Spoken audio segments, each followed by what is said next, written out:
So குழந்தைங்களை தாண்டி பெரியவங்களுக்கு எல்லாருக்குமே ரொம்ப பிடிச்ச ஒரு படமாக இருக்கும். எஸ்கே அண்ணாவோட அந்த காமெடி சீக்வன்ஸாக இருக்கட்டும், லவ்வாக இருக்கட்டும், எமோஷன்ஸாக இருக்கட்டும், ஒன்னோட ஒன்று ஈஸியாக மக்களோட கனெக்ட் ஆக முடிஞ்சது.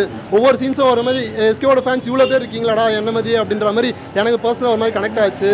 அதே மாதிரி அனிருத் சாரோட மியூசிக்கு, அனிருத் சார் வந்து ஏலியனா இல்லை அவர் மனுஷனானே தெரியல. ஏன்னா அந்த அளவுக்கு அவரோட மியூசிக் வந்து ஒவ்வொரு படத்துலையும் வந்து அவ்வளோ சூப்பராக இருக்குது, அவ்வளோ அழகாக இருக்குது. அவர் இப்போ தான் கூலி பார்த்துட்டு வந்தோம் 2 வாரத்துக்கு முன்னாடி. கூலியில் அந்த அளவுக்கு அதோட அந்த மியூசிக் இருந்தது.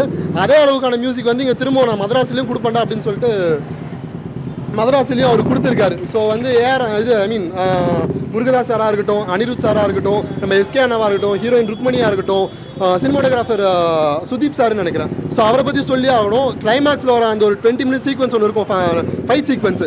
அந்த ஃபைட் சீக்வன்ஸில் எஸ்கே அண்ணாவை எவ்வளோ அழகாக காட்ட முடியுமோ அவ்வளோ அழகாக காமிச்சிருக்கேங்க. ஐ திங்க் கூடிய சீக்கிரத்தில் தளபதியும் வந்து அவர் ஏதோ ட்வீட்டில் எங்கேயோ சொல்லிடுவாருன்னு நினைக்கிறேன். இந்த மாதிரி நான் துப்பாக்கி வந்து நான் தப்பான கையெல்லாம் கொடுக்கல, கரெக்டான கையில் தான் கொடுத்துருக்கேன் அப்படின்னு சொல்லிட்டு கரெக்டாக சொல்லுவார். தளபதி என்ன சொல்லுவார், அடுத்த தளபதி ரெடி ஆகிட்டாருன்னு நினைக்கிறேன். குட்டி தளபதினு வச்சுக்கோங்க, இளைய தளபதினு வச்சுக்கோங்க, எப்படி வேணால் வச்சுக்கோங்க. ஆனால் ஒரு எம்டி ஸ்பேஸை ஃபில் பண்ணுறதுக்கு எஸ்கே அண்ணாவை தவிர்த்து வேறு யாரும் இல்லைன்ற அளவுக்கு எஸ்கே அண்ணாவோட பெர்ஃபார்மன்ஸ் இந்த படத்தில் இருந்திருக்கு. ரொம்ப தேங்க்ஸ்.